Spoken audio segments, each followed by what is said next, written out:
φίλες και φίλοι του YouTube, Βλαδίμηρος εδώ και εκείνο το intro που είδατε να μην σας νοιάζει, δεν πειράζει. Ναι, σήμερα θα κάνουμε ένα room tour στο δωμάτιό μας, εκεί πέρα όλο.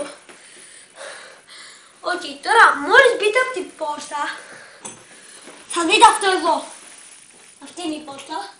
Είναι κάτι φωτογραφίες με γατάκια, μαϊτάρια, πολλά πράγματα, σκυλάκια.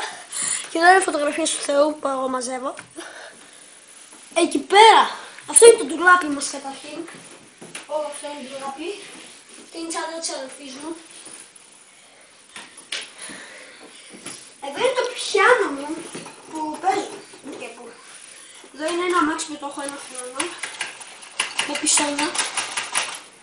Εδώ είναι το τελεσιστήριο. Ακόμη λιβάδι. Εκεί πέρα είναι η τσάντα μου, εδώ είναι το κρεβάτι μου. Εδώ είναι το κινητό μου που έχει σπάσει η οθόνη.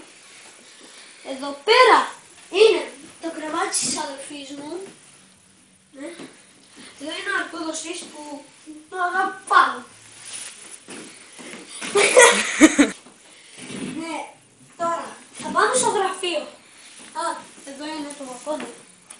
Τώρα θα πάμε στο γραφείο. Εδώ είναι που καθόμαστε.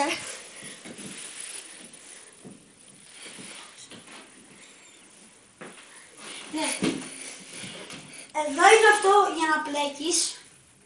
Ξέρω εγώ πόσο είναι. Εδώ είναι η θήκη της αδελφής μου. Εδώ είναι η Φράγκη. Σωστά. Φράγκ.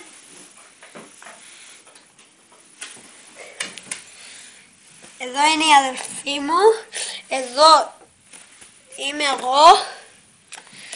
Εδώ πάλι είμαι εγώ σε αυτή. Εδώ είμαι εγώ. Εδώ είναι ένα αυτοκόλλητο. Εδώ είμαι πάλι εγώ. Και εδώ είναι ένα κουτάκι που βάζουμε πράγματα. Τώρα, αυτό είναι το γάντι μου που δένει την αδελφή μου με αυτό.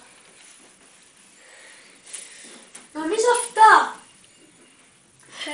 Αυτά, subscribe και like για περισσότερα βίντεο.